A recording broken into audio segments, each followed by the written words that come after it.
Good evening.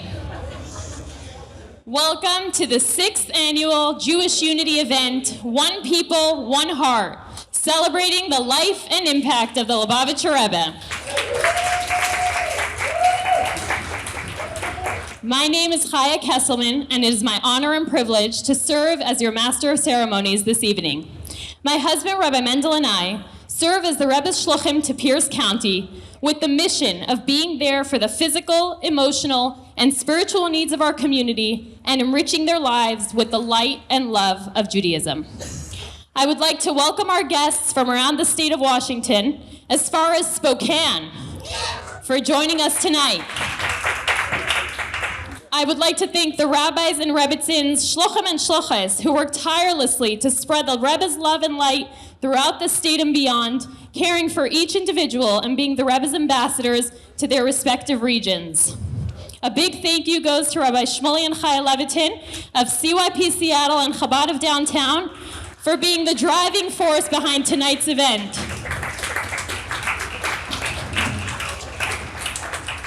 And a thank you as well for everyone who took part in organizing tonight's event.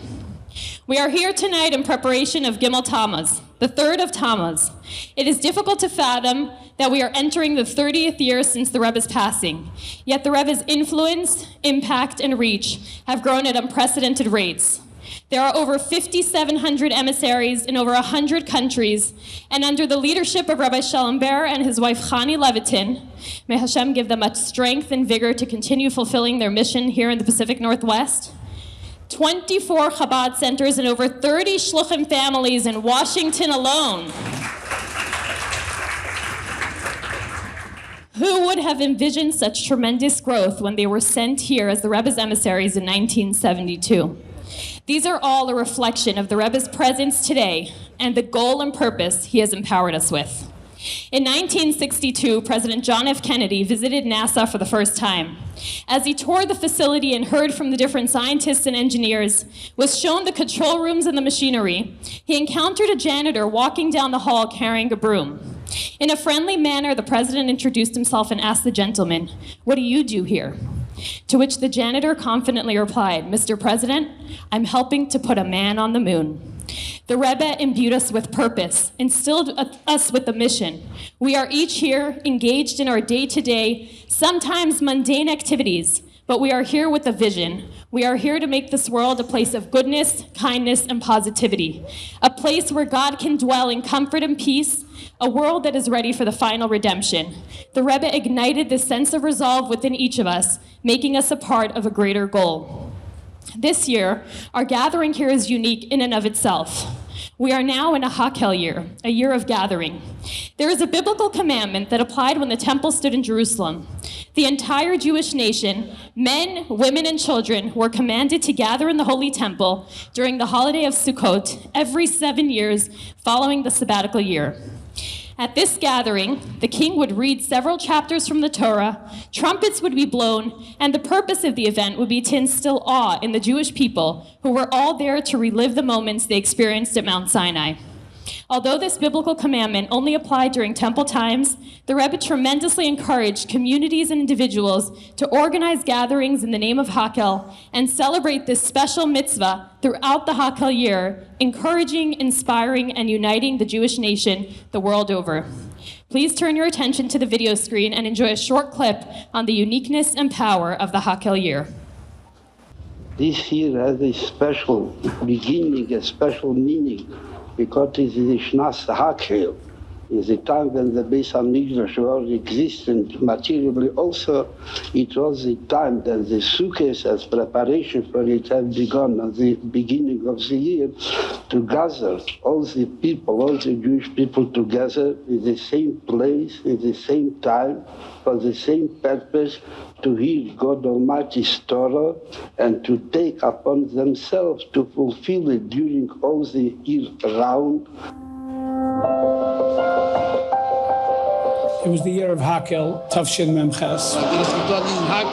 And the Rebbe inspired families and synagogues and groups, everyone, to make events and gatherings to bring in the masses, men, women, and children, to inspire them with the growth of Torah and mitzvahs.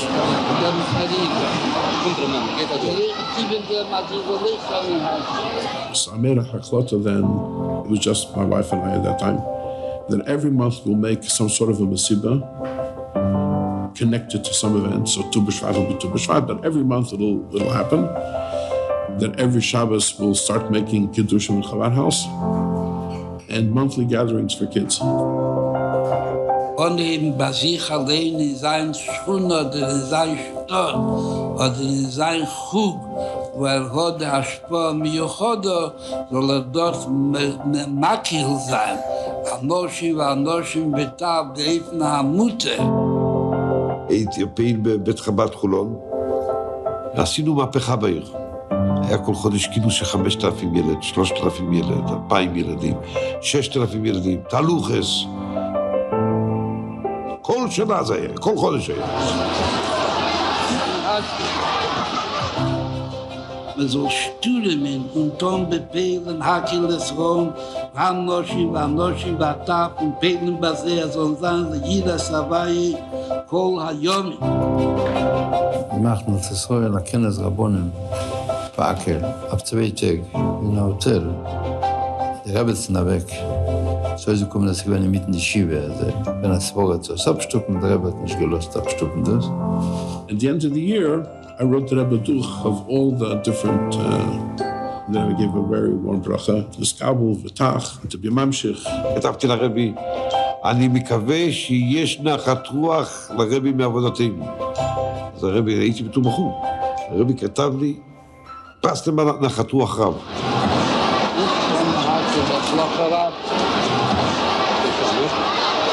Reb Yitzchok, in welchen Lieden mit Hakel? It became a custom that during the Farbrengen, there would be a time that anyone who was doing an event during that upcoming week, so they would go up to the Rebbe, and the Rebbe would pour them a little bit of mashke, a little l'chaim, in a little 1-ounce shot glass, and then they would announce what the event is, and the Rebbe would give them the rest of the bottle to distribute at whatever Hakel event that they were having.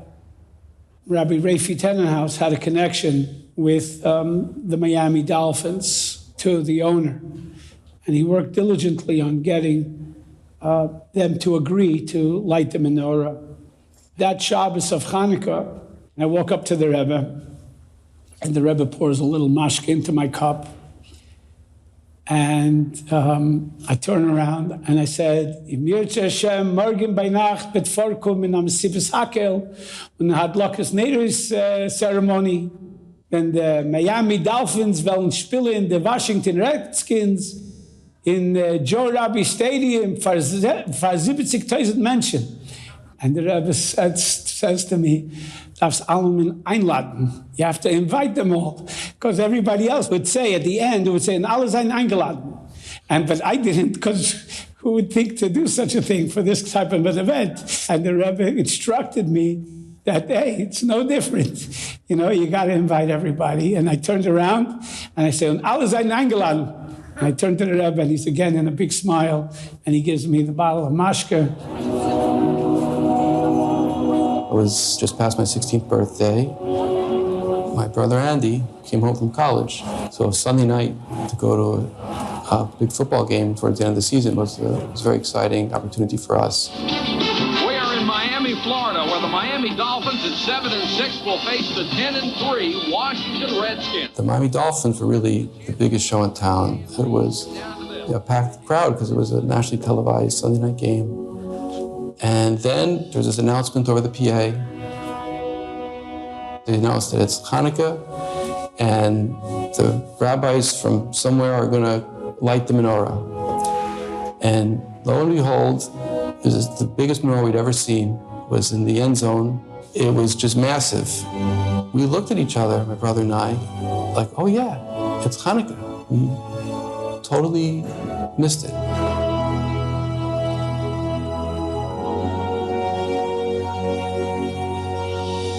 das Peil und du wird man nicht sagen. Und das Gufe bringt in einem Artismus und eine Lie in der Jiras Hawaii. When you go to public school and you grew up in South Florida in the 1970s and 80s, it was a different world. You didn't always feel comfortable, people knowing who you were. So it was a feeling of empowerment. It was a very proud moment for us to be witnessing that. We had never seen anything like it. Like, those were our guys in the end zone. And it was a great game. The Dolphins won, I remember that. It was a very proud moment for me and for my brother.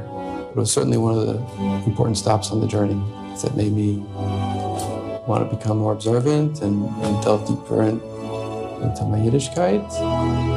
Today, I thank God we have 6 children, Shem Shabbos, Shem Kashrus. Und als Locherag Floge bei jeder und bei jeder in Hacheles Rom, Anoshi, Vatab, die wir drüber Leil Baruch, was jeder darf das tun und kennt das tun, wird Matzliach sein in dem Kollegen, bim Keyu, Bishchinosi, Bisvivose. You never know who's watching, you never know who you're going to benefit, and you may never hear about it. You know, the spark is ready, it's waiting, and you might be the one to light it. So. Song is the pen of the soul. It is one of the deepest forms of expression and connection. Throughout the Rebbe's leadership, he taught 13 songs, explaining the depth behind each melody and the stories of those who composed them. Tonight, we are privileged to have a talented quartet with us who will play a number of the songs the Rebbe taught, accompanied by a choir. They will begin with the song Tzama Lecha Nafshi. This song was taught by the Rebbe in 1954. Tzama Lecha Nafshi, my soul thirsts for you. These words, taken from the book of Psalms, written by King David, describe the thirst and yearning for spirituality each of us has on our own level. They will continue with the song Darkecha Elokeinu, taught in 1955. This song describes God's ways as forgiving, imbuing us with the value of forgiveness. Just as God goes beyond what would naturally be expected of him to overlook our faults, so too we should go above and beyond ourselves and our limitations to overlook the faults in others. Please welcome our musicians and the choir.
Thank you very much for that emotionally stirring performance.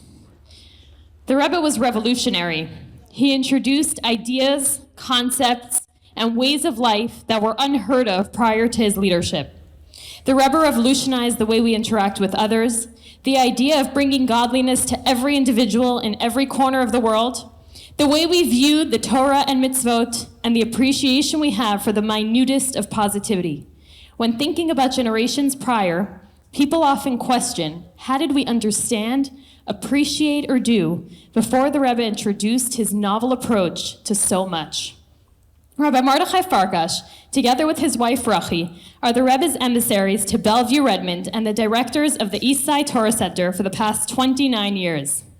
Every rabbi has a rabbi, and Rabbi Farkash is many rabbis' rabbi, answering halachic inquiries from around the world daily. A renowned author and leading contemporary halachic scholar, join me in welcoming the Rebbe's shliach to the East Side, Rabbi Mordechai Farkash, as he enlightens us on the Rebbe's novel approach to Torah. Thank you. Okay, good morning, everyone. Rabbi, did you have a drink? It's not morning yet. I am going to share with you, I realize that's good evening, and thank you all for being here. But my short message that I would like to share with you, not my message, but expressing one of the Rebbe's many but very fundamental messages, is something which hopefully will make your morning a very good morning. And once you have a very good morning, I'm sure that we are all going to have a wonderful day and a very good evening as well. The story begins with an individual with the name of Reb Nachum Stillerman. Reb Nachum's father was the one who opened the first kosher Shabbos observing grocery shop in the Crown Heights neighborhood in Brooklyn, New York. Nachum helped his father as a young teen in delivering some of the shopping that people had purchased at his father's grocery. Some of his customers, and among his customers, were also the Rebbe, his Rebbetzin, and also the Rebbe's mother, Rebbetzin Chana, who lived in Crown Heights.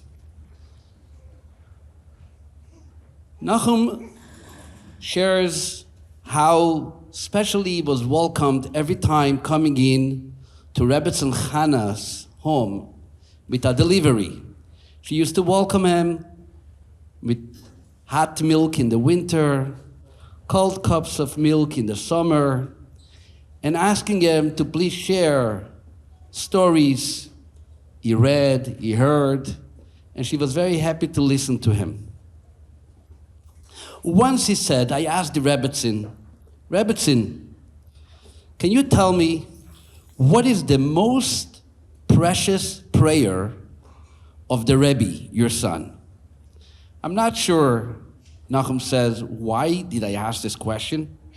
But at that time, I was getting ready to go study in college, and I wanted to know what is the most important prayer. In order to have at least one tefillah, one prayer that I can fully concentrate and daven every day. All prayers are important, the Rebbetzin said, but you are right. Must be one which is most important. I don't know which one it is for the Rebbe, but next time he comes to visit me, and just in parentheses, the Rebbe, despite his tremendous responsibility and work task, never missed a single day, close to 20 years, to visit his mother, walking to your home every single day. You can close the parentheses. He's going to visit me, and I'm going to ask him that question. The following week, as I'm bringing a delivery to the Rebbetzin Chana's home, she turns to me and she says, Nachum, I am so happy I have an answer to your question. She paused for a moment, and I was waiting with great anticipation. What is going to be the answer? A very short tefillah, she said. This is the prayer that we say as we wake up every single morning. Modeh ani lefanecha, melech chai v'kayam, shechazarta b'nishmasi, bechemla rabba emunasecha. I offer thanks to you, living and eternal King, for you have mercifully restored my soul within me. Your faithfulness is great. This is the Rebbe's most precious tefillah. I was very surprised, Nachum says. I adopted this prayer, and that what kept me through college years and later through my life. The Rebbe's understanding and appreciation to Modeh Ani is known to everyone who studies or hears or listens to the many talks, Farbrengens, printed, letters, everything that the Rebbe speaks about. You are going to hear at some point the words Modeh Ani lefanecha. Matter of fact, in 1970s, when the Rebbe was delivering a very deep, long, perhaps one of the most intense discussions, explaining what is the essence of Hasidus. He wanted to bring an example where Hasidic philosophy illuminated a subject from the entire Torah. He chose the verse and this prayer of Modeh Ani, bringing how it was understood by the mystics, by the Talmudists, by the commentaries of the Chumash, throughout the ages, and yet showing a Hasidicism illuminated the prayer even further and brought such energy. And he said, if you see it in Modeh Ani, you can understand that this is so in everything else. But Modeh Ani was that example. Modeh Ani is a very short prayer. It's only 12 words, not more. And those 12 words we say as we get up in the morning, while you're still in bed, before you take your feet down your bed, before you wash your hands even, as we have the ritual of washing our hands in the morning, prior to everything, you just open your eyes and immediately what words in your mouth is these words of Modeh Ani. Words which begins with the expressions of modeh, which means thank you. After all, thanking and expressing thanks is a central, if not one of the most fundamental themes of Judaism. We are called Yehudim, which comes from the word oda'ah. It was a few years ago, here in the United States, there was a kinus, a meeting, a gathering of many professors, mainly in the world of neurology. And there was a professor with the name of Linda McCameron, a neurologist of Britain. And she gave a very long lecture discussing a phenomenon which some of it experience. You wake up in the morning and you get off your bed and you feel a moment that you're about to faint. And eventually you get back to yourself. And she said after long research of many medical teams, we came to the realization that what happens is you leave your bed and it takes about 12 seconds for the blood to settle into your body, and that immediate shootout where the blood comes from your legs to your brain is what causes you the feel of about to faint. The conclusion, she says, is you get up and you count 1, 2, 3, 4, 12 seconds. You get to the number 12, you can get up and you're going to be fine. And there gets up a doctor wearing a kippah, an observant Jew, and he says, can I say something? Sure. I'm also a neurologist, and I want to tell you that this great wisdom which we had discovered with all this massive research was given by our sages. A short prayer which has exactly 12 words. You get up in the morning and you say it. Each word, concentrating, takes a second. Modeh Ani, and you're going to feel fine. The wisdom of our sages. For Hasidus and for the Rebbe, Modeh Ani is not just an expression of thank you. It's not just to make sure that you don't faint. Modeh Ani represents who we are. As the Rebbe explains, the fact that Modeh Ani does not have God's name, which is the halachic legal reason why we can say it even before you wash your hands, as you just woke up, because everything else in Judaism we don't do before we wash our hands in the morning. But Modeh Ani we can, is usually and classically the explanation because it doesn't have God's names. It says, Modeh, I thank to you. And if you don't mention God's name, that's okay. The Rebbe says not to have God's name doesn't reflect the deficiency of Modeh Ani. This is what represents the greatest value in how important Modeh Ani is to each and everyone's life. It doesn't have God names because as many names God has, and He has many of them, Elokim, Tzvakot, Shakai, and so on, each one represents a certain revelation of godliness, but at the same time, the fact that it's a revelation, it has His type of revelation, His kind of revelation, which makes it limited. Modeh Ani has no names. It is lefanecha. It is me expressing my thanks to you, lefanecha, the essence of God.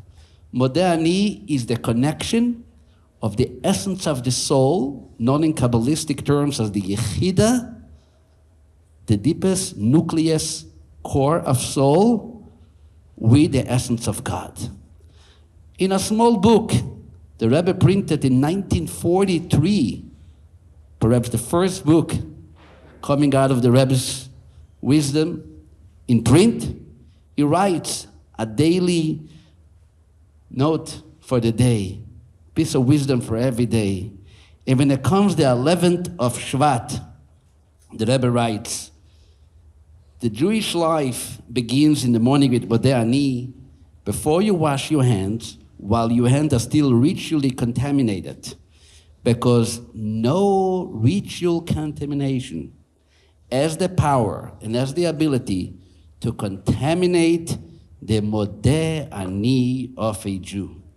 You might miss here and might miss there, you might lack something, but the Modeh Ani will always remain perfect.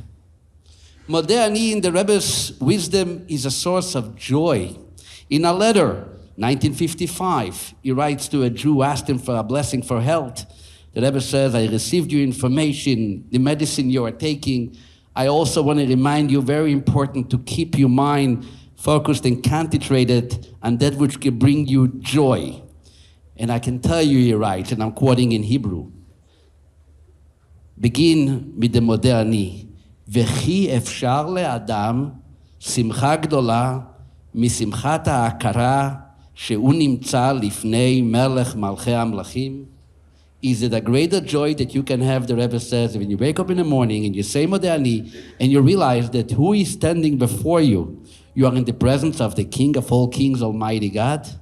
This is the greatest joy you can have, and hopefully this will encourage you to realize that not only do you have a soul, but God trusts you by giving you the soul and is expecting you to utilize it. And by standing there and returning your soul on a daily basis, not deciding, okay, I think I had enough, is giving it back to you every single day.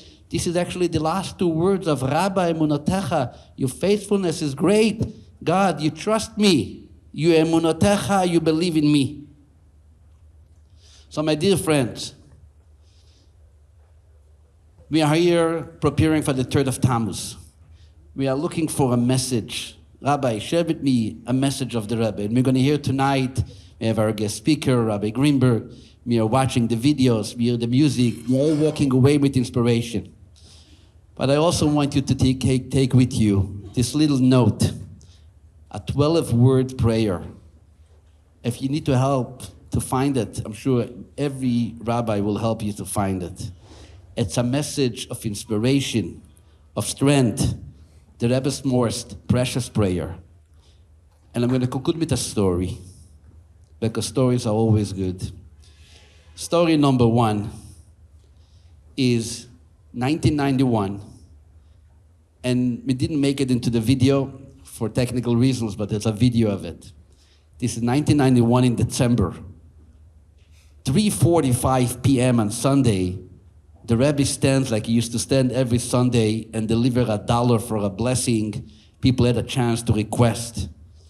A father and child are walking by the Rebbe, and the father tells the Rebbe, my son doesn't speak. I'm not sure if he didn't speak at all or he had challenges speaking. On the video, I couldn't figure it out. But I see it and watch it. And this is 3:45 p.m. The Rebbe turns down to this child and he says, "Did you say this morning, Modeh Ani?" Seemingly the child doesn't speak. And the Rebbe continues, "Say Modeh Ani." And the child begins, Modeh Ani lefanecha. And that's how, in the amazement of the father and all people around, the child developed again and regained his strength to speak. But the final story I want to tell you had happened in Russia in the 1920s and 1930s after the revolution of communism. We all know that it was very difficult and challenging to be involved in any level of Jewish education or religious life. Many Jews, Hasidim, teachers were taken to jail, to Siberia. Many of them never came back. The previous Lubavitcher Rebbe amongst them was taken to jail, and he only came out miraculously, but he was sentenced out of Russia. One of the people who assisted the Rebbe in his work was a great rabbi, a giant in Torah, with the name of Yecheskel Avramsky.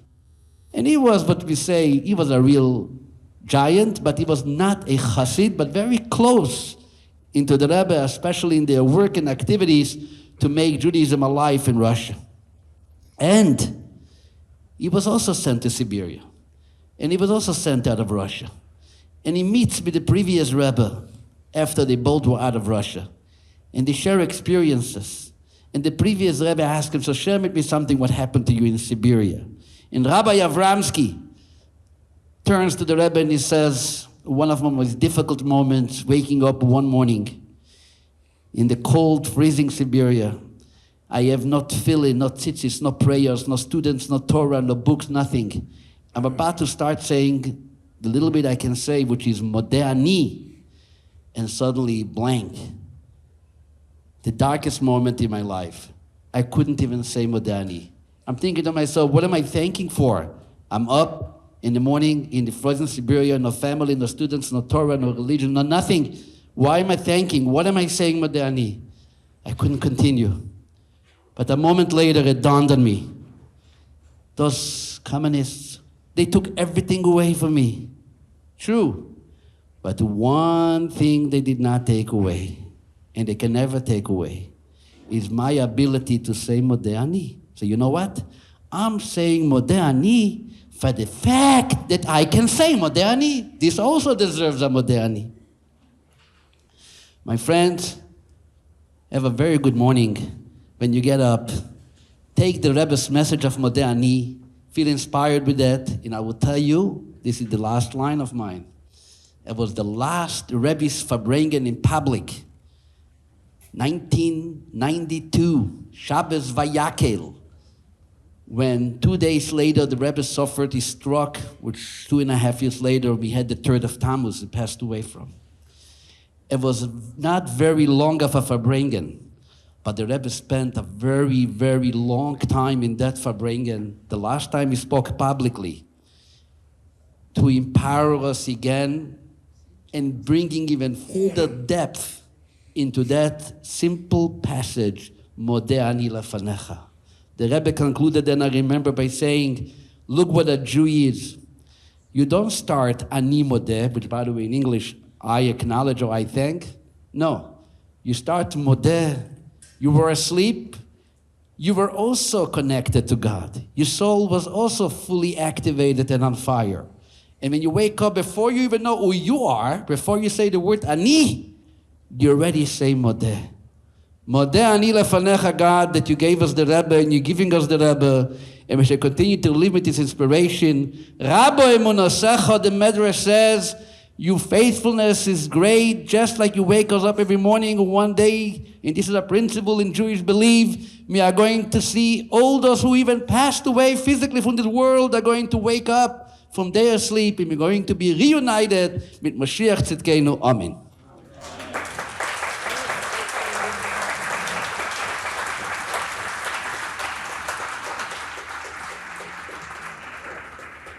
Thank you, Rabbi Farkash, for sharing the meaning, depth, and power of a seemingly simple prayer. We will now, once again, have the pleasure of hearing an additional 2 melodies that were taught by the Rebbe by our talented musicians. The first melody, Anim Zmirot, I Will Sing Songs, goes back to a European shtetl. On the day after Yom Kippur, the community arrived for morning services and found a gentleman deeply engrossed in this song. He was so engrossed in the melody from the previous evening that he had not noticed that Yom Kippur was over and he had been fasting for a day and a half. The Rebbe taught this song in 1961. The final melody, Hu Elokeinu, is a familiar tune, sung in the Musaf prayer on Shabbat and holidays in unison. This joyous melody speaks of the faith of the Jews through the generations in the final redemption. Just as God redeemed us in the past, so too he will redeem us once again. Please enjoy.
Mr. Robert Abrams served as Bronx Borough President from 1970 to 1979 and as New York State Attorney General from 1978 to 1994. His wife Diane was a professor at NYU, a prominent attorney, and is currently a real estate broker. In 1974, I was the borough president of the Bronx and was engaged to be married. I met Diane Scholder, and I was active in government and politics and knew a lot of people. And there was this man who was a rabbi from Queens, Rabbi Israel Maushowitz. And he asked me one day, he said, do you know the Lubavitcher Rebbe? And I said, no. He said, because I think you're about to get married, I think you should get a blessing from the Rebbe. And he said, I'd be pleased, honored to make the introduction and make that happen. And sure enough, I got a phone call after that saying an appointment was set up. Rabbi Maushowitz said, be at 7:70 at midnight. That's when your appointment is to see the Rebbe. And we came, I think a few minutes early. But we didn't get in to see the Rebbe until 3 a.m. in the morning. There was a very prominent, world-renowned figure sitting with the Rebbe, Jan Pierce, the Metropolitan Opera star. And we both got in and were excited, even at 3 o'clock in the morning, to have that wonderful chance and opportunity. We were beckoned in, and he greeted us, and I was struck immediately by several things. His smile, his warmth, penetrating blue eyes. You'd think that such a revered, well-known, important personage, would be perhaps slightly remote and distant, but it was just the opposite. He made us feel very, very much at home, very relaxed, and he asked me about myself and what I was doing and how I enjoyed my work and who this woman was, who I was going to marry, and Diane was sitting adjacent to me, and it was a wonderful first encounter. Over the years, there were many opportunities to come and to be with the Rebbe. Some would be in private settings. Others would be at the Farbrengen and the larger gatherings. And there would be a number of things that would arise and come up. Very nice to see you. It's my pleasure to present to you this little token of, I'm sure, everybody's appreciation for the service. But it is for the movement, not for me. Yes, she is. I'm very happy. Very happy. She's a final government executive. She got from strength to strength. We visited to Russia. That's right. We went to Minsk. You were both in Russia? Yes. Yes. Oh, yes. Yes. In Minsk and in Moscow. In Minsk and Moscow. And nowhere else. And in Riga. Riga. You see all the yeshivas there and all the good things. Yes, we're in the yeshiva in Riga.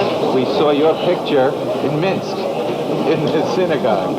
Now you have the occasion to see the original. One of the traditions that emerged with Diane and myself was to go to Crown Heights during Hoshana Rabbah and to be able to get lekach from the Rebbe. Be lines around the block with people from all over the world, from all different countries, waiting to see. And then my husband's car would pull up, and there was always a great deal of respect shown. And the lines would sort of part, and emissaries would come out and usually bring us to the front of the line, which was very nice. So on this one Hoshana Rabbah, it happened to be on a Sunday. We were coming from a funeral. It was a funeral for Mr. Joe Kushner. And we had left Rachel home. At that time, she was probably about 9 years old or so, because we didn't want to bring her to the funeral. Usually whenever we went for lekach, we would bring Rachel with us. And there was that one time where the Rebbe handed her some honey cake, and she looked at him, and she was probably about 4 years old. She said, "I'd rather have chocolate cake, please." So anyway, this Sunday, we came to the Rebbe, and at that point, I guess we were both about 48 years old. We were about the same age. And we had really been praying very hard and wishing that we could have another child, because Rachel kept saying, "I want a sister, I want a sister." So, but we did not ask for bracha. We did not tell anyone. We did not mention it to Rabbi Krinsky. I know a lot of people asked the Rebbe for a bracha for a child, but somehow we didn't. But the first thing he said, as soon as he looked at us, he said, "I give you a bracha you should have in addition to your family within the next year."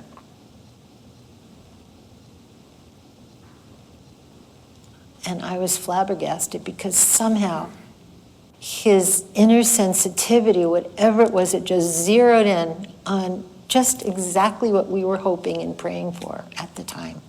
And I will say this, that from the minute he said that, I had total belief that it was going to happen. And then I found out, it was Thanksgiving, and when it came back, he called me to say, "The test came back, it's probably a mistake. It says it's positive, it says you're pregnant, but I don't think you can be pregnant, so you've better come in for another test." So I came in for another test, and sure enough, I was pregnant, and I was very happy. And as you know, there had been another doctor that we had visited who was an expert in this field, and she told us we had less than a 5% chance of having a child because of our age. So I was very happy. Spent the next 9 months not listening to any comments by people about the dangers and all of that, and just going through it, feeling very confident and cheerful about the future. And I remember when we told my parents, my mother almost fell off her chair. And 9 months after that, I gave birth to Becky. Our older daughter, Rachel, was at home when we went to the hospital, and the phone rang. It was probably just about the time I was in the delivery room, and Rabbi Krinsky was calling. He said, "The Rebbe asked me to call to see how your mother was feeling." And so we're just very, very, very grateful, very happy. We have a wonderful daughter. There were aspects of the miraculous. First of all, he raises the issue, which only the two of us knew about. Second of all, it happened. Diane was able, he said that you'll have an addition to your family within the next year. And that clearly was the case. And this is in the context of seeing specialists, doctors who deal with pregnancies of women late in life, saying that it's nearly impossible, or it's virtually impossible because of Diane's advanced age. A year later, we returned for the next year's Hoshana Rabbah, and Diane, with baby in arm, cradling Becky, we go to see the Rebbe, and the Rebbe says, "I see you brought the addition to your family." using the exact same words that he did the year before. And that was an astonishing thing for us. And I said, thanks to you, Rebbe. And he nodded. I said, no, and looked up to Hashem. These are the facts. And I know Becky has expressed the thought that if not for the Rebbe, she might not be alive. And so she's very grateful that he was here and that we knew him and that we received the blessing. The Rebbe's knowledge, relevance, and contemporary perspective are inspirational, coupled with his steadfast commitment to tradition and generations past. His unique ability to relate to each individual where he or she is at and invigorate them with the strength to gain, grow, and lead is exceptional. The Rebbe's relatability and genuine care for each individual and his humble, dignified, and exemplary character are what moved and lifted the multitudes who have encountered him, and even many that did not have the merit. As Rabbi Jonathan Sachs so eloquently stated about the Rebbe, good leaders create followers. Great leaders create leaders. Our generation is a testament to the Rebbe's unparalleled leadership. Rabbi Dov Greenberg is a unique thought leader in the Jewish world. At home in the religious and secular spheres, his voice is one informed by deep learning, moral clarity, and intellectual depth. His teachings, writings, and Facebook videos have inspired millions of individuals of all faiths and of none. Throughout the world, they are timely and timeless, rooted in the wisdom of Jewish texts, and alive to what it means to be alive at this moment. Rabbi Greenberg is a sought-after communicator of Jewish thought and spirituality who has lectured throughout the United States, Israel, Europe, and Canada. Wherever he goes, he brings a range of references, an awareness of setting, and a focus on the things that matter. Rabbi Dov is also the founder and executive director of the cutting-edge Chabad House at Stanford University. Chabad at Stanford's L'Chaim Club has grown to be one of the biggest and most thriving student societies at Stanford, attracting high-profile speakers from the worlds of politics, art, culture, and Israel advocacy. It brings together students from all walks of life to elevate and energize their Jewish journey. Please join me in welcoming Rabbi Dov Greenberg on the topic of redefining leadership, 3 timeless lessons for a fast-paced world. What a beautiful, moving evening. It's very special to be here. It reminds me of this Jewish couple. They had their child about to be bar mitzvah. So he was coming home that day, his bar mitzvah day. They wanted to see if they were successful. Did they raise a mensch? So they came up with a strategy to figure it out. On the dining room table, they placed 3 items. A Torah, a Bible, a $100 bill, and a bottle of Grey Goose. And they hid behind the couch. So the day of his bar mitzvah, if he comes home and opens up the Torah, starts to read the Torah, it'll be a cantor, a scholar, a professor in Jewish studies, something. If he takes the $100 bill, it'll be a Jewish business person, very nice. But if he opens up the Grey Goose and starts to say L'Chaim, they're in for a rough ride with this, with their youngster. Anyways, they're hiding. The child comes home. He looks at the table. He opens up the Bible. He starts to read. As he's doing that, he takes the $100 bill and he crams it into his pocket. He flips open a bottle of the Grey Goose, pours himself a L'Chaim. And the mother says, Oy gewalt. She turns to the father, Oy vey. So the father says, what's the problem? So the mother says, it looks like he's going to be a Chabad rabbi.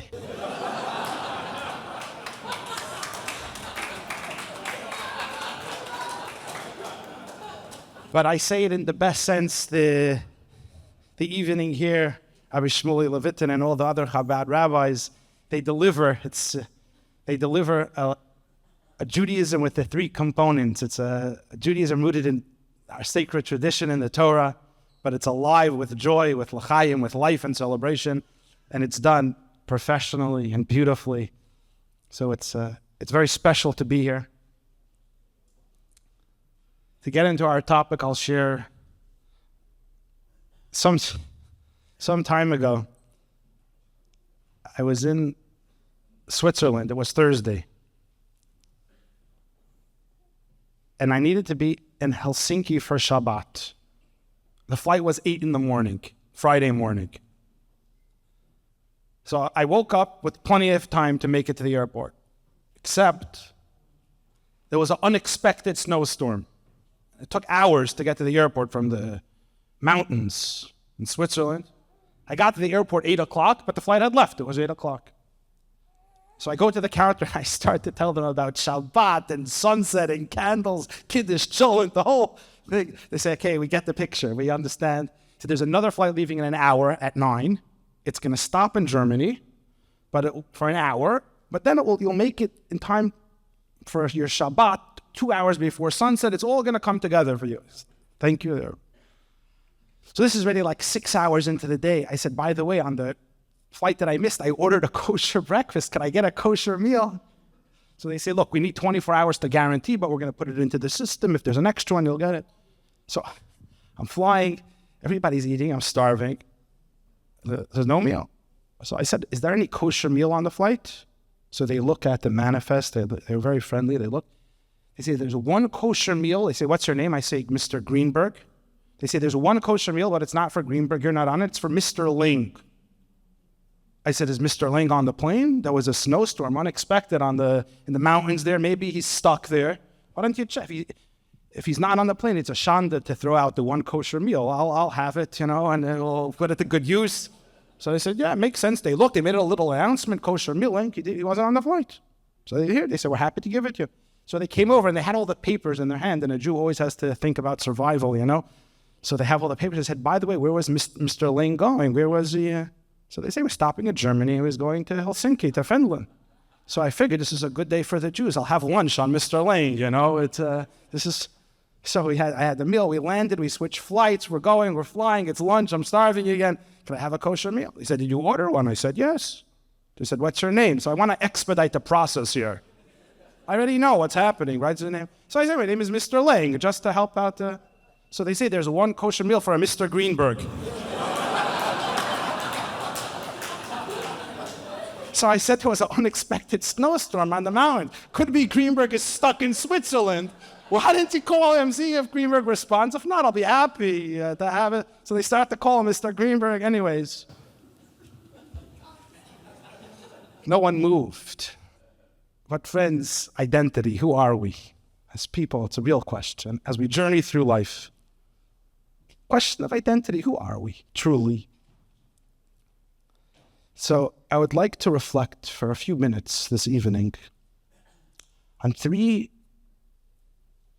practical, tangible lessons that emerge from some of the Rebbe's thoughts and teachings and life in terms of leadership, but that could be practical to each of us. We're not presidents of countries. We're brothers and sisters, husbands and wives. But we all have a leadership role to play in our own sphere. So as time allows, 2 or 3 things that could be very helpful in real life in terms of our identity, allowing us to journey through life in a more uplifted, more joyous, more meaningful way.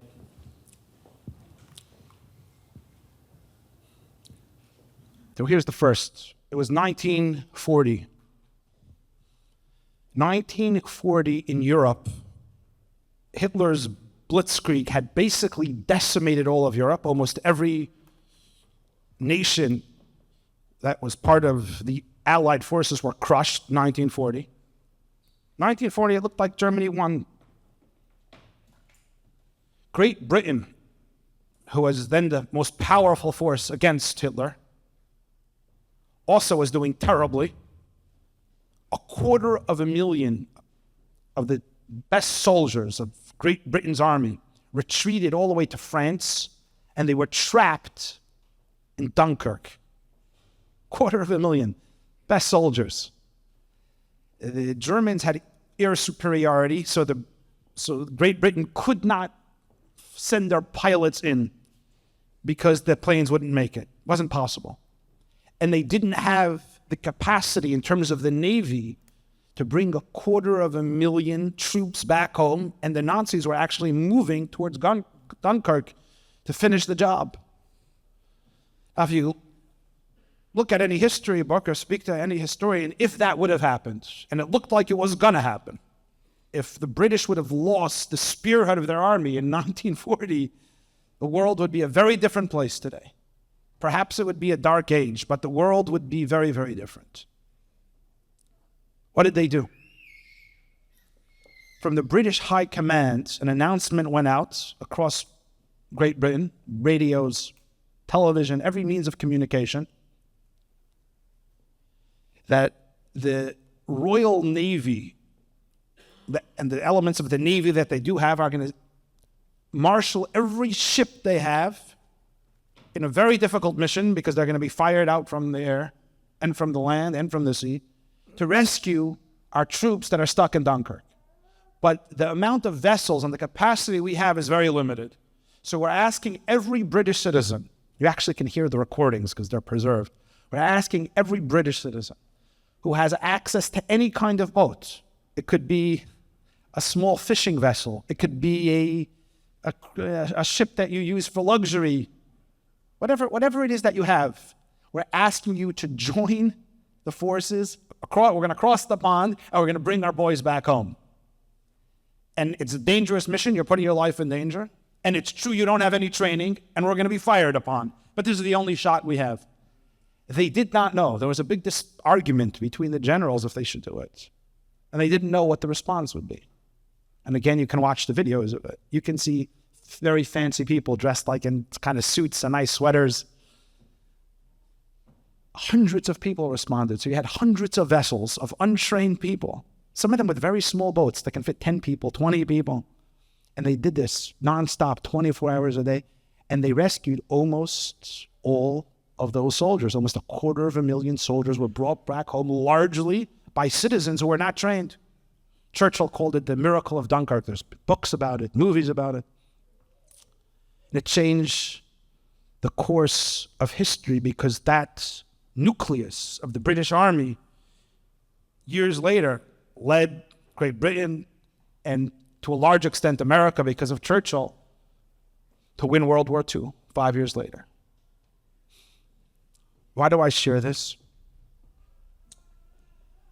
I share it because it's an almost perfect parallel to what the Rebbe did after World War II.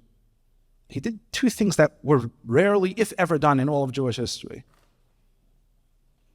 And it gets to leadership in a very practical way. In 1950, he barely got out of Europe with his wife.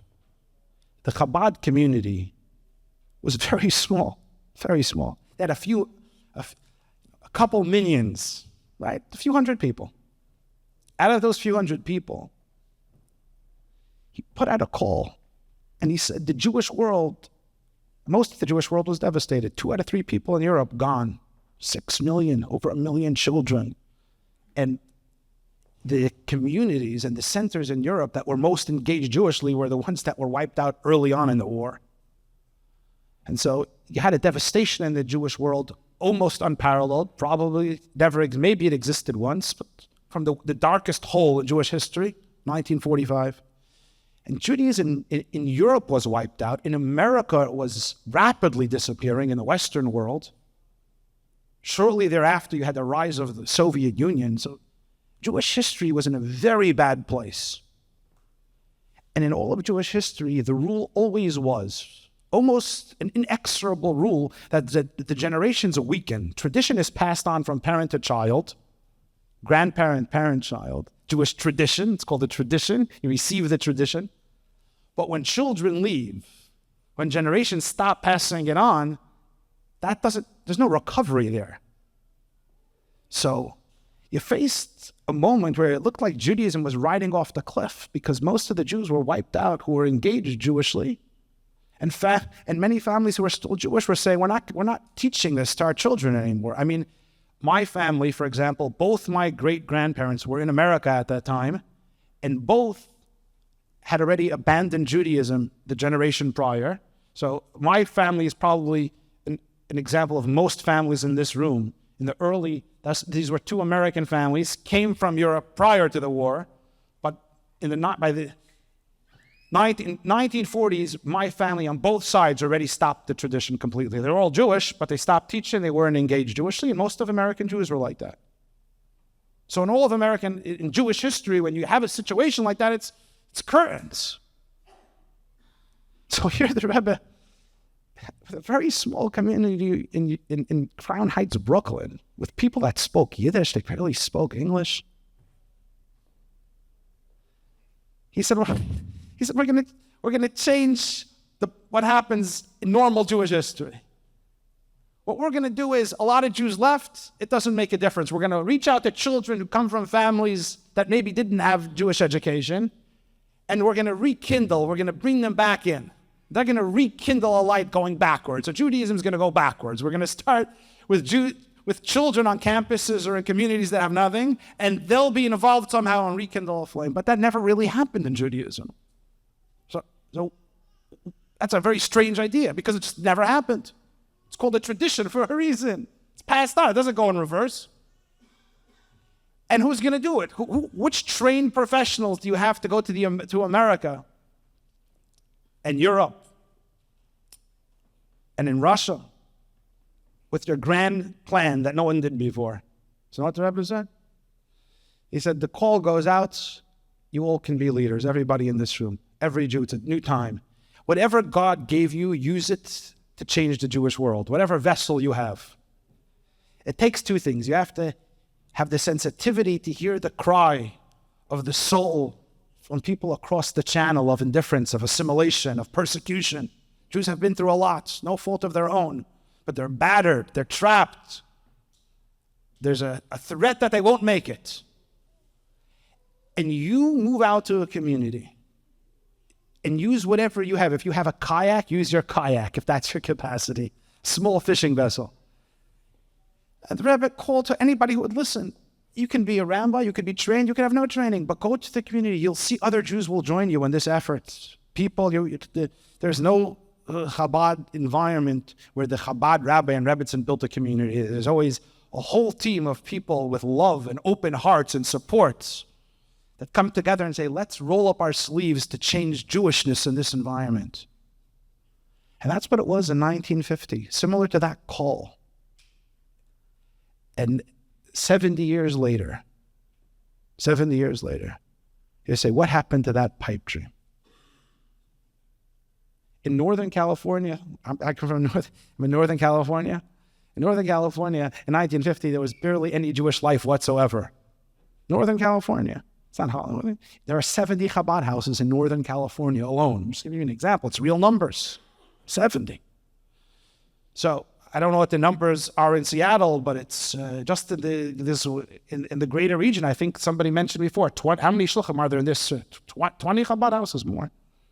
Huh? What's the number? Closer to 30. So you have here a powerful notion. What's the two ideas? The idea is that in terms of leadership, you open up an average leadership book, so you have to have certain skills, and you have to have a certain temperament, and you have to have a certain personality, and a certain education.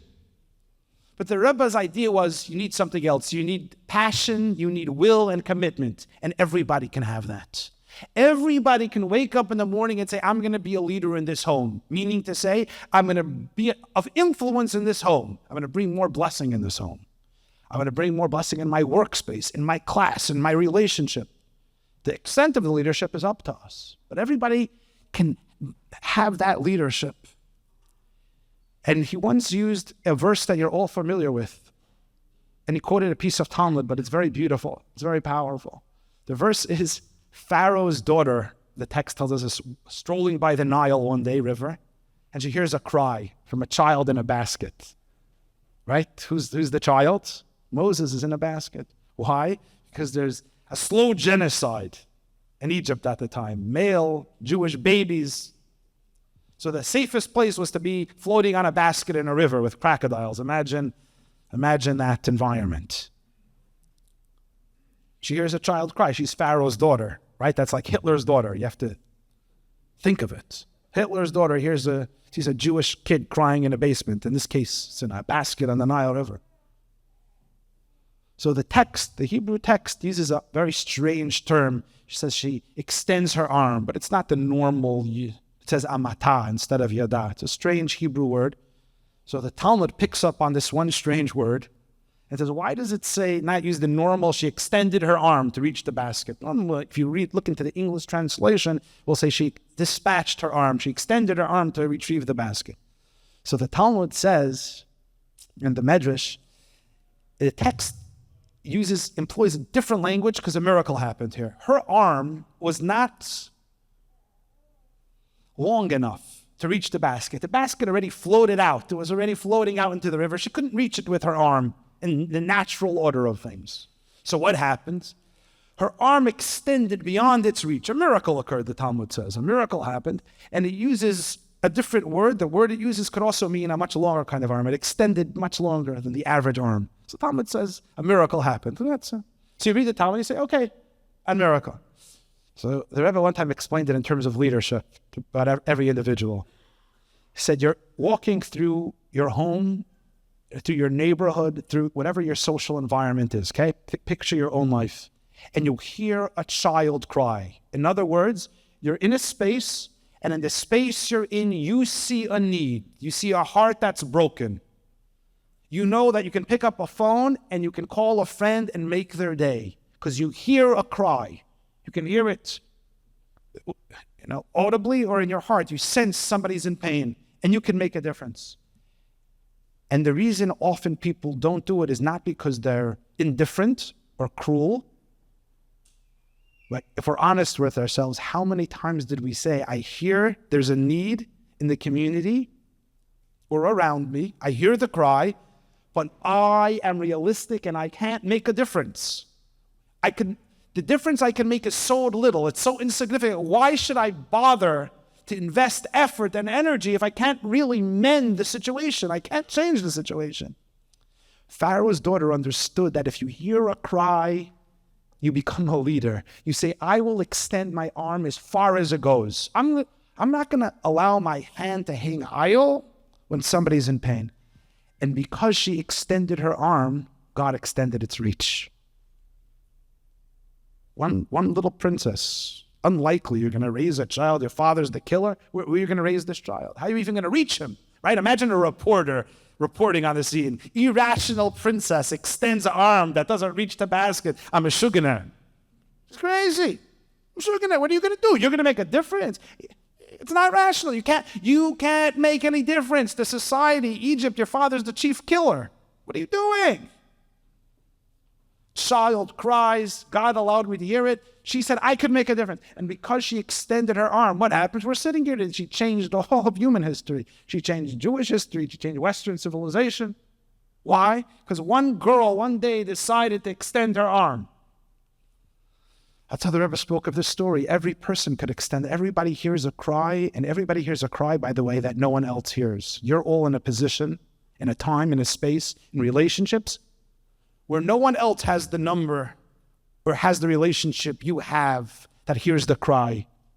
Just like Pharaoh's daughter, she only heard that cry. Extend our arm. It reminds me of a tale I read in a history book. There was a farmer in Scotland. He was a Scottish farmer. His name was Fleming. He's a poor farmer. And he was in his field one day at the outskirts of his field, swampy, quicksand area, and a child was screaming. He was sinking in the quicksand. So Fleming ran over. He had a rake. So he extended the rake to the kid and he rescued the child. Fine. The next day, a fancy carriage pulls up to Fleming's home. A nobleman walks out, an aristocratic, wealthy person. He says, you saved my child yesterday. I want to pay you. He said, you're embarrassing me. A child is dying. I save a child. You want to pay me for it? I'm not taking money. I saved your child. Are you crazy? At that moment, during this conversation, Fleming's child came to the door, who was a similar age to the kid he had saved the day before. So the nobleman said, look, you don't want to take money. I get it. But your kid is probably not getting the best education. Let me sponsor his education. That's it. He'll grow up to be a mensch, he'll be educated, he'll be able. So the father agreed. So Fleming's kid, you're familiar with what he created. He went to the medical school in London, and years later he created penicillin. He was the discoverer of penicillin, this Fleming's child. A few decades after that, the nobleman's child had pneumonia and was going to die from pneumonia, and he took penicillin. Penicillin has cured tens of millions, hundreds of millions of people. So he was cured with. So the nobleman's guy was Lord Churchill, and the son was Winston Churchill. I read this story in a reputable history book, but I looked it up in another place, and they were arguing about some of the facts. So I'll tell you, I didn't read the story in the Talmud. So could they prove every facet of that story? I don't know. But morally, the story is 100% true. Every detail is accurate. Extend the rake you have in your hand. You hear a child cry, you extend whatever God gifted you with. Use it. Use your kayak to make a difference in your personal life, in the community you're in. And we end up changing the world in ways that are incalculable. You cannot imagine the ripple effect. I mean, if you look at this story, could Pharaoh's daughter figure out what she was doing at the moment?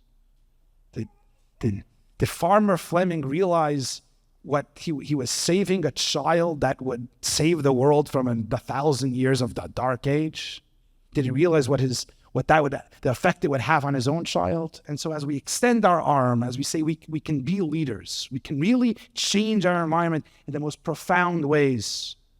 And that's the only thing that changes the world. Small acts by people that extend their arm. So that's point one. Let's go to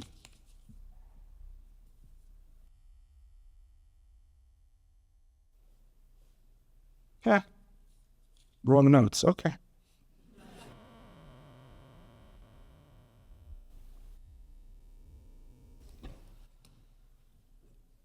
Point two. You say, okay, we can be leaders. We can have a big impact. But now let's move to another field that a leader needs. And remember, we're all leaders in our environment. So I'm using the term leader, I mean every one of us. Perspective. The Rebbe would very often talk about having the critical necessity of having a positive perspective about everything, about life, about relationships, history, Jewish future, everything. To me, to view things in the most positive light. So let's focus on that for a few minutes because it could be transformative. I can put it this way. I'm going to share with you a story that happened to a colleague that I know, and a kind of a dramatic way to put it, but it truly is. Share with you two words that if we take them seriously can change our life. 2 words could change a life.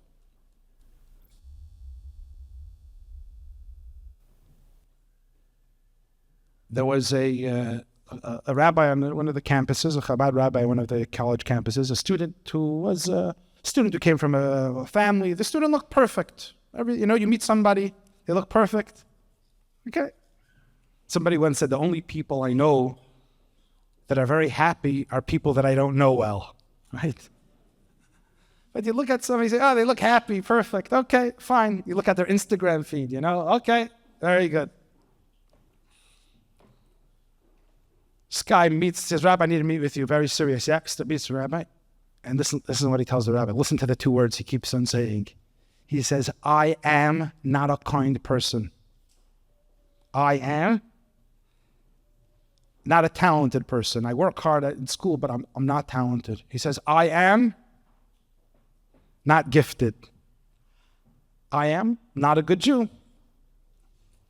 He says, I'm also an angry person. I'm also an addict. He starts to say things he's addicted to. I'm not blessed. I'm not handsome. I'm not an athlete. He's going, you're listening to this? So the rabbi was listening closely. He said, you have one problem, not a whole list of problems. You have a big problem. But it's only, you have 2 words that are your problem. Your I ams are terrible. Every time the student said I am, it was followed by his I ams. I am was always a disaster. Whatever came after I am was, I'm a loser, I'm a horrible person, I'm an addict, I'm a bad Jew, a bad brother, a bad sibling. We all wake up in the morning and in the afternoon, and when we look into the mirror, we say I am about ourselves. You all, each one of us, we put things behind, we think I am, and you all can fill in the blank. When we look in the mirror, or when we think of ourselves, we put words behind the I am. And the word we put after that I am, obviously it changes what I am means. Those two words actually determines a lot of your life. I'll share a story with the Rebbe that brings the point out beautifully in a text from our tradition. So that the argument I want to make is your I am, those two words have the power to change your life literally. Let me share one story. Dr. Weiss is a cardiologist, lives in Chicago. He was the Rebbe's doctor. So I heard the story from Dr. Weiss. He said the Rebbe at one point had a very major heart attack, actually during Simchas Torah, in the late 60s, late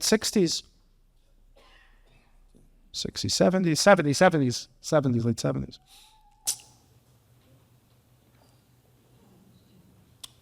He was the doctor, the main cardiologist. He said, I once had a little argument with the Rebbe about something that he needs to do for his health.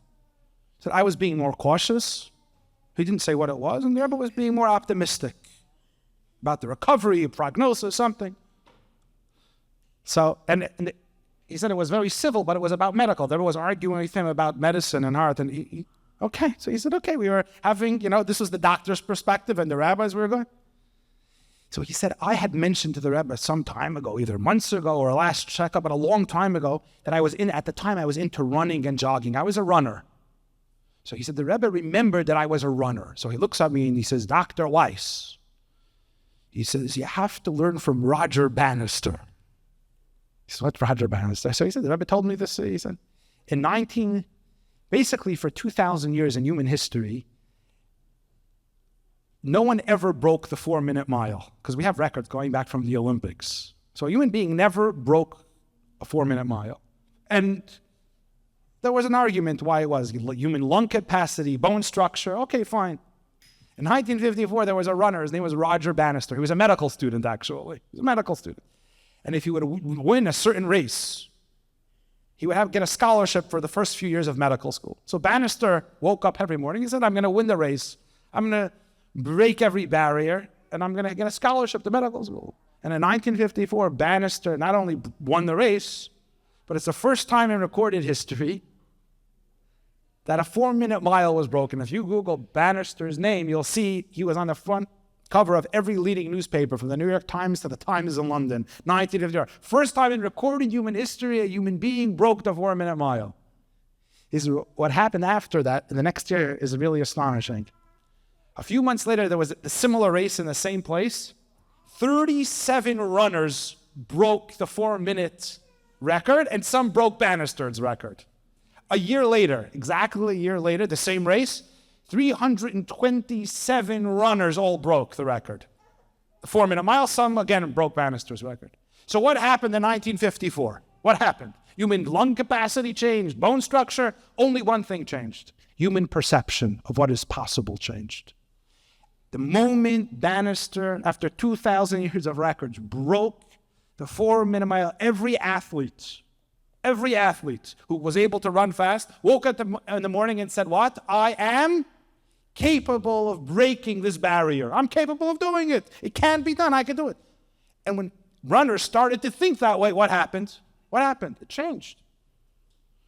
So when a person, we're talking about biology, we're talking about sports, we're talking about this, it's not a new age idea. You think, I'm capable of doing it. The body responds differently. We have energies, resources, muscles, capacities that we don't tap into. And if we wake up and say, I'm not capable, every runner woke up in the morning before Bannister, I'm not capable of breaking the 4 minutes. It's impossible. So if you think it's impossible, it is impossible. So The Rebbe told Ira Weiss, you have to learn from Bannister to be more positive, to start thinking things are possible. So, what do we put after those words, I am? How do we view ourselves? By the way, this is what started Moses' leadership. God tells Moses, I need you to be a leader. Talk about leadership. I need you to be a leader. Take the Jews out of Egypt. Moses argues with God. Know what Moses tells God? He says, Mi anochi, I am nobody. I'll say it again. Mi anochi, I am. What does Moses put after the word I am? Nobody. Ani aral sfasayim, I am incapable of communicating. So God tells Moses, you need to be my leader, my ambassador to get the Jews out of Egypt. Extend your arm, do something. And what is Moses putting after his, what is Moses' perception of himself? I'm not capable. If Moses said he wasn't capable, then he wasn't capable, because that's how he defined him. Only after God argues with him back and forth, Moses finally gets it. God tells us, I'm not sending you alone. I'm going to be with you on your mission. You think I'm sending you into a hard, difficult world without the capacity? I'm with you. You're my representative. You're my ambassador. So Moses says, okay, I'm in, and he goes to Pharaoh. Know what he tells Pharaoh? He says, I am God's ambassador. Okay. Now he was able to change Jewish history, because after I am, instead of Shlemiel or loser or not capable or inarticulate, he said, I am God's ambassador. When you wake up in the morning, I'm God's ambassador, it's a different wake up. I remember there was a late night Farbrengen in 770, very special, like 3 a.m. People were singing like we had tonight, but just a little bit more l'chaim, but not much more, but it was beautiful. A fellow 9 years old, an old chassid, comes 3 a.m, he pushes his way through, hops over a bench, so somebody who had a l'chaim or two says, you're an alta kaka, you're an old, you're older gentleman. What are you doing up 3 a.m, jumping over benches? How do you have the energy? 9 years old, 3 a.m. So the guy tells him, I'll never forget, he looks at him with a twinkle in the eye. He says, I'm not 90 years old. He says, I am 3 young men of 30. Try that in the morning. You wake up in the morning and say, oh, I am, a good Jewish morning. I am kvetchy today. You're going to kvetch. Oh, I'm 90, okay. But I am 3 young men. It's a different day. You know what the greatest obstacle to happiness is? To regular joy in life, just very practically? It's the human brain. The human brain, by the way, wasn't designed for happiness. The primary function of the software of the brain is for survival. So the brain is always looking out, fight or flight. What can go wrong today? If you wake up, you're not like Meshuggah, you're not dark, you're normal, you're a human being. You wake up, how bad's the market going to be today? What's the job like going to be today? What? You're thinking of everything that can go wrong. That's a normal brain thinking about how to survive. What can go wrong? I can prove it to you. You all had, everybody in this room. Raise your hand if you had an experience or in an apartment or a street alone and you hear a sudden, unexpected, loud thud, and you get frightened for a moment. You all had that experience? Raise your hand. Well, okay, half the room is honest, but it happened to everybody. Everybody got frightened. Right here, boom, unexpected noise. You jumped, right? You're frightened. It happened to most of us more than once. Did it ever happen once in your life? You're in your room alone or your apartment alone, you hear a thud and you smile and you say, maybe somebody threw a sack of cash through the window? Ever happened to anybody? Any friend that ever happened to? Never. Why? Because your brain wasn't the way. No one ever was optimistic once. Because your brain isn't wired that way. Unexpected noise means fight, flight, you're dead, you're being hijacked, they're coming to get you. That's the wiring of your brain. So the question is, if that, and people don't realize it, that brain is wired that way. We need it for survival. But this brings us to what Rabbi Farkash spoke about really beautifully before.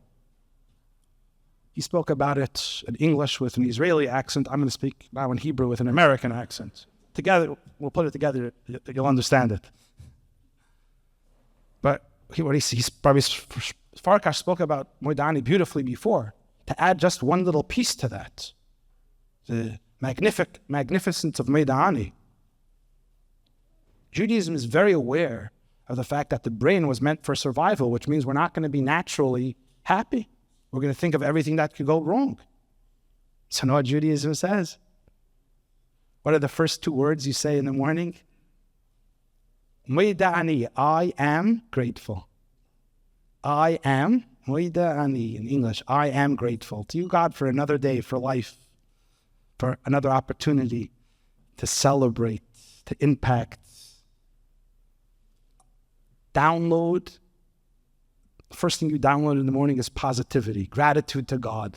What could be more exciting and elevated than that? So the natural software is you wake up and you think about, the natural thing is what you think about the 100 problems that can go wrong today. So Judaism says, wait 5 minutes for that. Or 12 seconds, whatever. Wait. The moment you gain consciousness, the first thing you download into your software is, I am, and then put gratitude. It's very powerful stuff. God, I'm grateful for another day of life. So that is very important, to have that positive perspective throughout life. The negative, I'll give you a study they did. They did it at one of the universities on the East Coast. They had volunteers come in the psychology department. They had volunteers come in, social people, a few dozen people, and they said, what we want you to do is, we want you to go to Starbucks or the mall and schmooze with people like you normally do for an hour, but we're going to paint on your face. They had makeup artists, a frightening, very large scar across your whole face, and we want to know the impact of a big, frightening scar that a person has. We want to tell us that they're so fine. And they had makeup artists from Hollywood. And they did that, except here's the interesting thing. The people were unaware, the volunteers. As they were leaving the makeup artist room, first they looked into the mirror, they saw as they were in the hallway leaving, the makeup artist said, I need to touch it up, I need to fix a shadow. And he spent a few minutes touching it up, but it wasn't a touch-up. They erased the whole thing. And the person went out. And you can actually read it. It became a pretty famous study. Most of the people came back with horrible stories. The worst day of my life. No one wanted to talk to me. People didn't look at me. People were running from me. Horrible people. These were normal people. Almost everybody had horrible stories to tell about how repulsive they were, about how afraid people were talking to them. So humiliating. So the professors at the university were taken back by it because the whole thing was in their head. It didn't exist.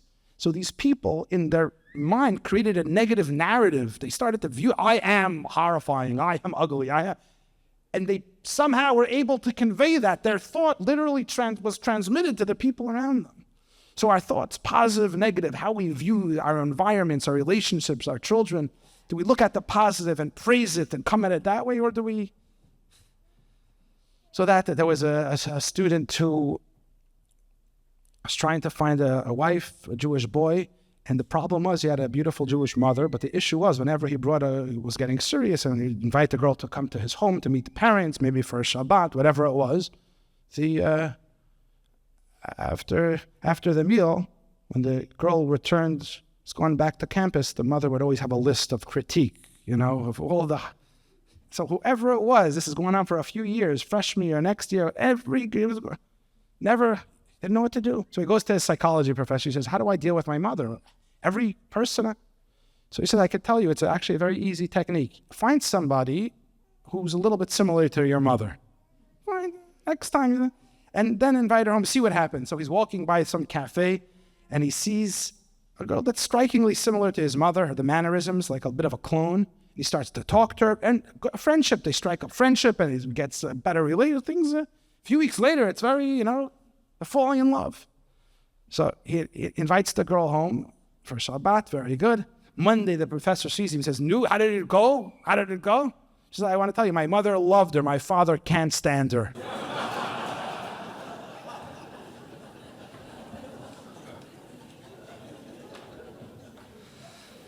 So in the world, relationships are difficult, environment, and so it becomes critical if we're going to lead, if we're going to make that positive impact, to start the mornings with Meida'ani, to start with positivity, to understand that the I am, the word we put after I am, I'm capable of breaking I'm capable of breaking barriers that others said I can't break, that I may have put on myself, the way I define myself. Say, oh, I have a scar. Moses had a scar. When Moses said I couldn't communicate well, he wasn't lying. He had communication issues. But instead of defining himself, I am not capable of speech, I am God's ambassador. That's a healthy way to view it. I'm capable of breaking barriers to be joyous. And when we have that approach, it changes the way we view ourselves and the impact we have. We'll conclude with one more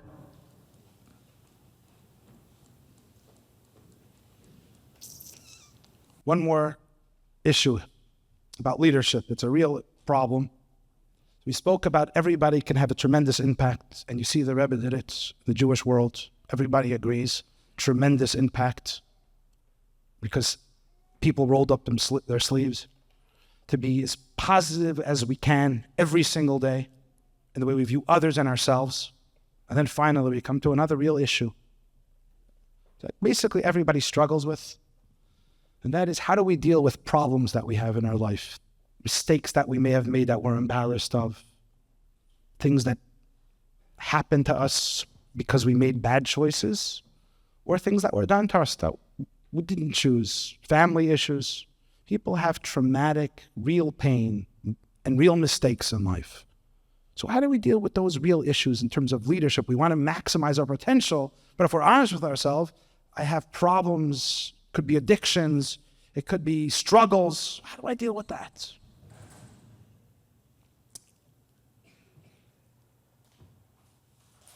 So let me share with you a text in the Torah,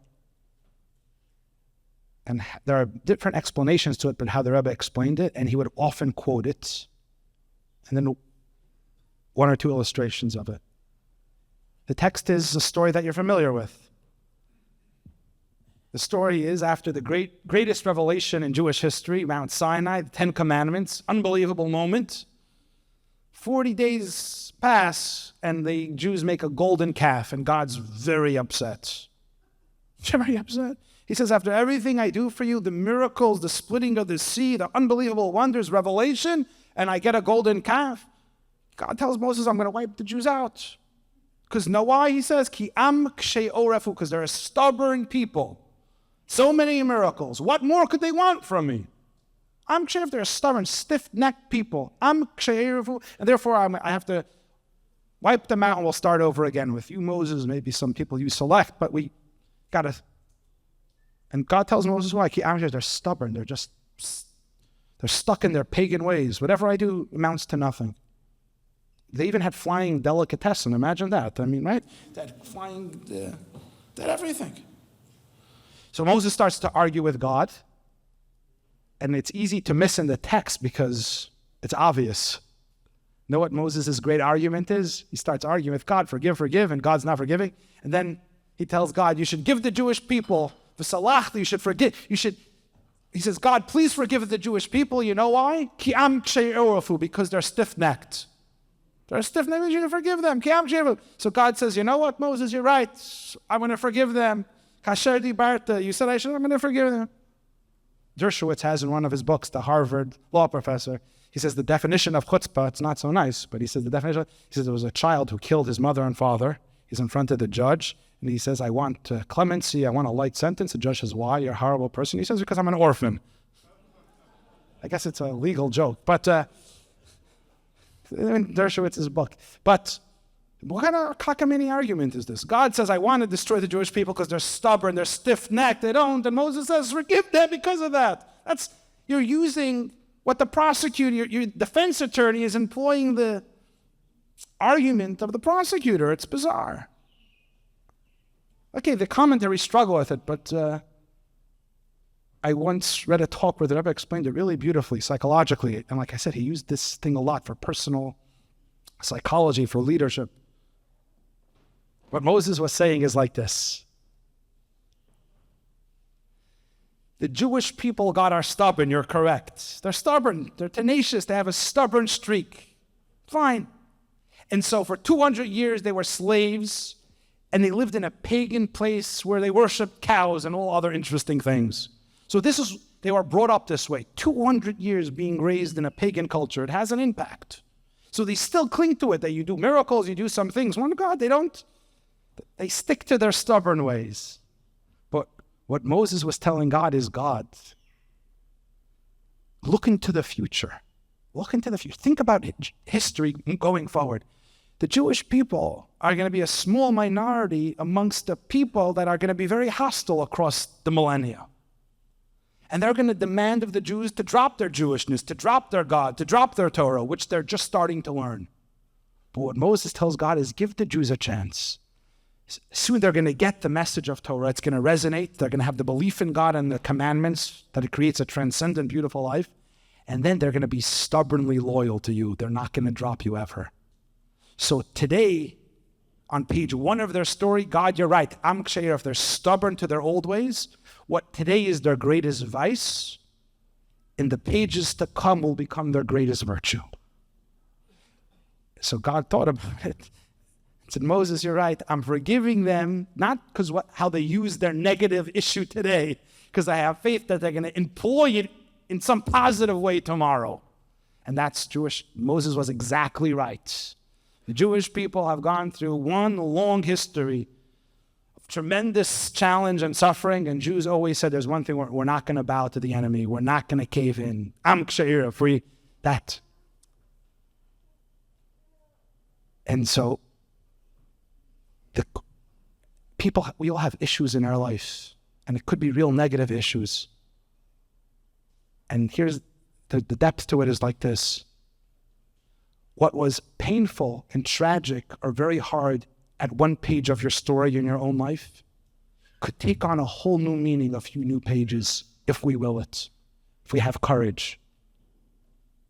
I'll give you a secular example that I heard at a commencement a few years ago, more than a few years ago. Steve Jobs spoke at Stanford at a commencement. You can watch it. He said when he was a child, his biological parents were not nice people. That's what he says. And they gave him up for adoption. Okay. His adoptive parents were very kind and sweet people, but they never told him he was adopted. He had no idea. For whatever reason, they never told him. It was a secret. He didn't know. He says one day he got into a fight with his neighbor. When he was like 10 or 11, he gets into a fight with his neighbor. And she knew he was adopted. He didn't know. So she really wanted to get him.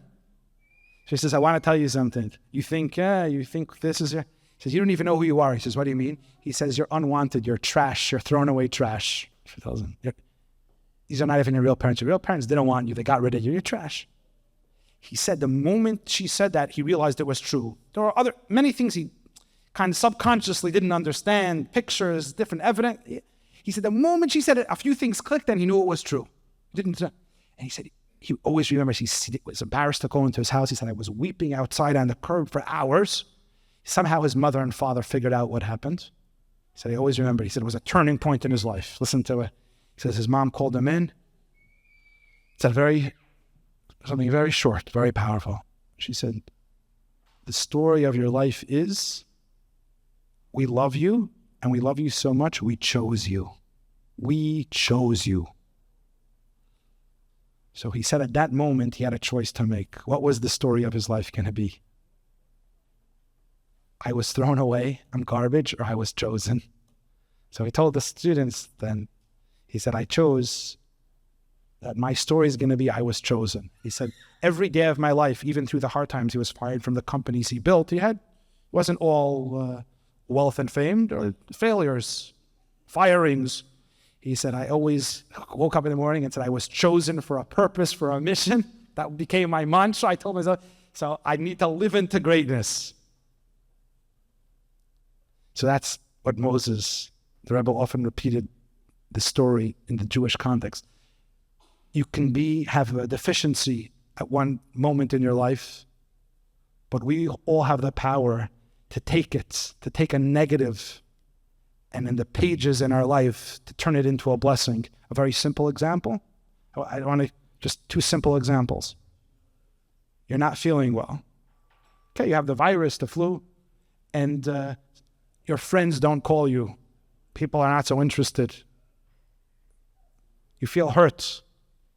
You feel hurt. You wish more cards would have came, more emails, more phone calls. Simple example. You have you can do two things here. You could pretend it didn't happen and repress it. No, everything's good. I'm very popular. Everybody loves me. You could sell yourself canoes. Or you could become resentful and get angry because you were hurt. Or you can turn it into a blessing. How do you turn it into a blessing? You say, I know what it feels like when you're alone and friends don't call. Therefore, for the rest of my life, when a friend's not feeling well or missing, I'm going to be the first to pick up the phone and see how they're doing and send chicken soup to their house. Now you took a hurt in your life. It's a small example, but we could amplify it to many different things. It doesn't mean the day it happens, but in time we have the power to take a real negative pain at whatever level and say, somehow I'm going to use it for a blessing, to bring blessing to people around me. Now, you didn't repress the pain, you changed the meaning of it. So now, 3 weeks later, I say, what is the meaning of the fact that when you were sick, friends didn't call you? Know what the meaning of? Day one, the meaning was you were hurt. And 3 weeks later, it was a blessing because you became a kinder person and you bring more blessing into the world. Wow. So to be a leader, yes, we go through negative things, but then a mature person needs to say, how do I take if a negative trait that happened to me or self-inflicted, and turn it into a blessing? There was a student of a Hasidic master who was a pathological liar. It was a defect he had. He lied about you asked him a story, exaggeration. You probably have an uncle or somebody, they can't believe a word they say, right? So he went, he was honest. He said, I tried. I know you're not allowed to lie. I know it says in the Torah, I'm a liar. I exaggerate everything. I exaggerate. What should I do? So the Hasidic master said, I'll tell you what to do. Before prayer, take 10 extra minutes or 5 extra minutes every day and think about the awesome greatness of God. You have a capacity to exaggerate, right? You're gifted with exaggeration. So you're going to create beautiful images of how great God is, more than the average person. So he just told him how to take a character trait that normally is employed for something not holy, and now it became a holy meditator, right? He lives in Tzvat now. He's one of the big meditators. Very honest. But you have to be creative. But how do you take a character flaw? And so, friends, I want to conclude with this one thought. I want to ask you all. We're talking about these 3 points, that everybody can be a leader, to extend our arm, to be positive, to after the I ams, to put positive things, to recognize we can make a real difference and really extend the rake that we have in our arm to change our families, our communities, the Jewish world, and even take negatives and change the meaning of our story like the Jews have done. So we really can have a great impact, much more than we imagine. We really can break those barriers. I want to close by simply illustrating it in a memorable way in this room. I want to ask everybody in the room to take your right hand and extend it as far as you can. So everybody take your right hand and extend it as far as you can. Everybody has to do it. Everybody take your right hand and extend it as far as you can. You all did it? Good. Now extend it further. Why didn't you do that in the first place? Why didn't you do it? Because we all can extend our reach, people. We all have self-limiting barriers that are a lie. They don't exist. And it takes one more push, one more slap to say, I can break the barrier, and we can. So let us go forward, breaking barriers, starting with a beautiful Moidani in the morning, or a wrapping tefillin, another lighting that Shabbos candle to create the light, the warmth, the holiness every day for ourselves and our communities, to break barriers, to write beautiful, warm stories. Amen. Thank you, Rabbi Greenberg. As we conclude tonight's event, a Hakhel gathering, the message of Hakhel comes to mind. Picture this. Millions of Jews are gathered together in Jerusalem. Men, women, and children, young and old, scholars and simple peasants, stand in unity to hear from the King. The energy is palpable, the awe uplifting. Hakhel was not a scholarly experience, for the majority of the crowd could not hear. Everyone was united, everyone was equal. It was about being there and taking the awe, motivation, and excitement and turning it into action over the next 6 years until the next Hakhel event. It was about feeling the moment, living the experience, and taking it home. Today, Beyond the incredible insight we have gained and the messages we have absorbed, being here and taking it home is what will make this a true Hakel gathering. Be it lighting Shabbat candles, putting on tefillin, giving an extra coin to charity, or treating those around you with more care. Saying the Moda'ani in the morning, tapping into those reservoirs within us of potential leadership, joining a class or hosting a Hakel gathering with a few friends. The practical changes that result from tonight's inspiration are what will make the world a brighter and purer place.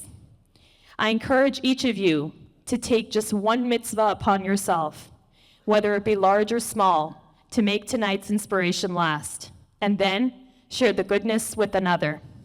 Just one small change is all it takes. An individual once told the Rebbe that he does not feel like he can ever become a disciple of his.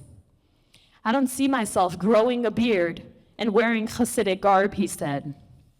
The Rebbe replied, anyone who wakes up each morning and asks himself, how can I become better today than I was yesterday, and better tomorrow still, I am happy to call my disciple. Thank you for joining us. May the Almighty bless each one of you and your families with health, happiness, and abundance of prosperity and much Yiddish and achas. Stay well until the next time we meet at the Grand Hakel event with Mashiach. May it be speedily in our days.